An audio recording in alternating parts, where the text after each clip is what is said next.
Screen में जो question show हो रहा है ये जेई का क्वेश्चन वो इसी बार पूछा गया है। तो इतना आसान क्वेश्चन भी जेई में पूछता है। अगर तुम बोलोगे सर कैसे सर इतना आसान क्वेश्चन, हम तो इसको स्किप करके आए।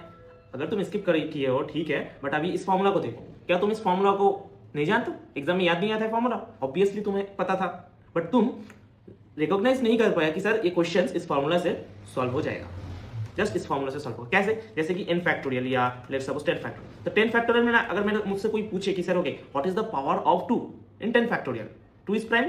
ओके सो 10 फैक्टोरियल में 2 कैसे होता है, तो उसके लिए हमें क्या करना होता है? जस्ट ये फॉर्मूला यूज करना होता है। तब तक मैं जीआईएफ को जोड़ूंगा जब तक वो 0 ना आ जाए।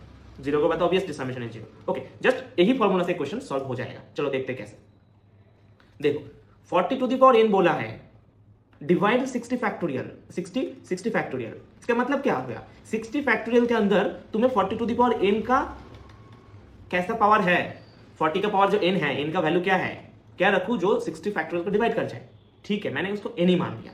सो n मान लिया, तो इसका मतलब क्या हो गया? This is 2 to the power 3 into 5 whole to the power n into k।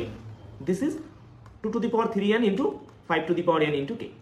So मतलब तुम्हें क्या फाइंड करना पड़ेगा? तुम्हें ये फाइंड करना पड़ेगा कि 5 का पावर क्या है 60 फैक्टोरियल में, just using the formula.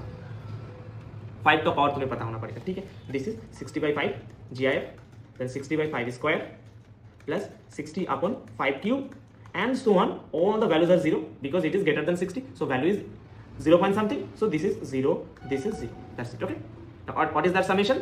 This is 12 plus this is 1 point something. 1 point something, that's 2 point something. So it is 2. So it is 40.